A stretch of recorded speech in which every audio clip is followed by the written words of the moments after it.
म्यानमाৰৰ আলফা স্বাধীনৰ শিবিৰত হোৱা আক্ৰমণৰ ঘটনাই অসমৰ ৰাইজৰ লগতে সদৌ অসম ছাত্ৰ সন্থাকো উদ্বিগ্ন কৰি তুলিছে। যদিও আলফাৰ সৈতে আমাৰ লক্ষ্য আৰু পন্থাৰ পাৰ্থক্য আছে, তথাপিও অসমীয়া সন্তানৰ মৃত্যুৰ বাতৰিয়ে আমাক মৰ্মাহত কৰিছে আৰু ছাত্ৰ সন্থাই শোক প্ৰকাশ কৰিছো। সদৌ অসম ছাত্ৰ সন্থাই দীৰ্ঘদিন ধৰি আলফা আৰু ভাৰত চৰকাৰৰ মাজত শান্তি আলোচনাৰ পোষকতা কৰি আহিছো। এক সন্মানজনক পৰিৱেশত যাতে এই আলোচনা অনুষ্ঠিত হয় তাৰ পৃষ্ঠপোষকতা কৰি আহিছো আৰু উভয় পক্ষকে আমি আহ্বান জনাই আহিছো এটা শান্তি আলোচনাৰ পৰিৱেশ গঢ় দিবৰ কাৰণে, কাৰণ অসমৰ ৰাইজে শান্তি বিচাৰে। তেনে প্ৰেক্ষাপটত আলফা স্বাধীনৰ ম্যানমাৰৰ শিবিৰত হোৱা এই অতৰ্কিত আক্ৰমণৰ ঘটনাই সকলোকে চিন্তিত কৰি তুলিছে।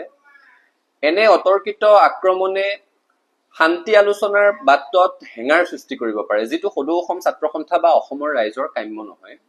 আৰু সেইকাৰণে আমি কেন্দ্ৰীয় চৰকাৰক পুনৰ দাবী জনাব বিচাৰিছো, কেন্দ্ৰীয় চৰকাৰে এক নিৰৱচ্ছিন্ন প্ৰচেষ্টাৰ জৰিয়তে আলফাৰ সৈতে শান্তি আলোচনাৰ প্ৰক্ৰিয়াটো ত্বৰান্বিত কৰিব লাগে আৰু এই শান্তি আলোচনা যাতে এক সন্মানজনক পৰিৱেশত অনুষ্ঠিত হয়, অসমৰ মুখ্যমন্ত্ৰীগৰাকীলৈ আহ্বান জনাইছো তেওঁ সেই ক্ষেত্ৰত উদ্যোগ গ্ৰহণ কৰিব লাগে।